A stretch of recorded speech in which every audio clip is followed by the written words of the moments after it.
just want to hear straight up a story about Richard Norton. Can I just start like that? Yeah. You know, in my martial arts career, I met a handful of people who've been a great example of character and competency. Met a lot of people who are competency level. What they do is awesome. World champions, you know, all this stuff. But, you know, and I met a lot of people who were the nicest people in the world. Right. But only a handful that had these two really well balanced. And Richard is definitely one of those people who I'm so fortunate and honored to be able to call my mentor, my teacher, and my friend. Right. And but you know, he's a born living teacher, you know. But I had a couple of experiences with him. One of them was we were having lunch. There's a few of us, and I said something I shouldn't have. Okay. I was definitely at fault, or I just said something that was uncalled for, wasn't necessary, made a comment like, I know, you know, those, you know, me and my big mouth sometimes. And I know that he noticed it. Okay. I don't know if other people noticed it, but it didn't matter. But I know he noticed it. So the meal was over, we said goodbye and left. And all night when I was teaching classes, it was bothering me. Like, I was just like, you know, I need to clear the air with him. I need to let him know that, you know, you knew you were wrong. I was wrong. I shouldn't have. Then I remembered me and him talking about this, you know, in Japan, they have this tradition where when they dishonor their teacher, they get a knife and they cut their pinky off and they wrap it and they offer it to the person as a sign of true apology. Wow.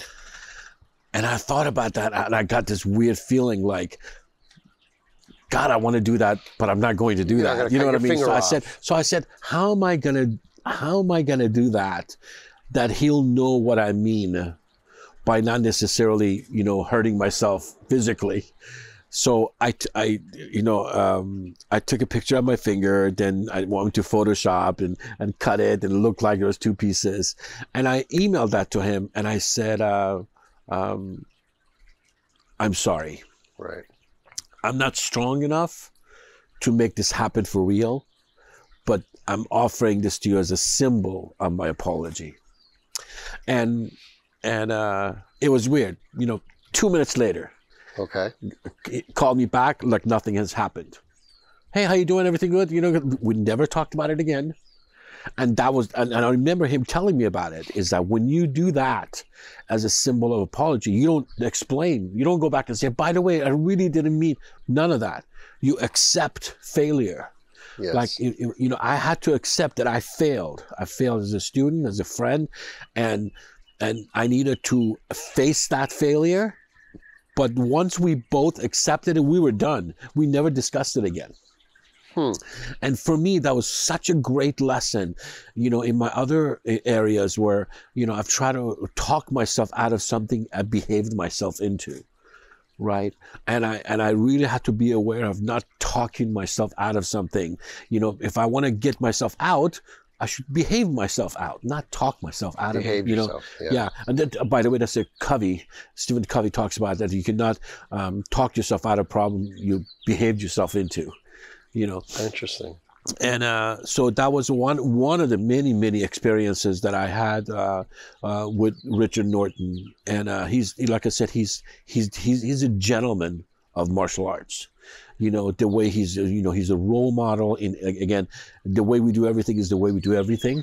Right. He's just living, you know, the way he talks, he dresses, the way he acts, the way he's with people. You know, he's just like a living example of what I want to be. Right. Like, you know, I don't know, ever be that good looking, you know, but Richard is just altogether a good person and an awesome martial artist. You know? It's amazing. I think so much in this world just starts with an apology or I'm sorry sometimes.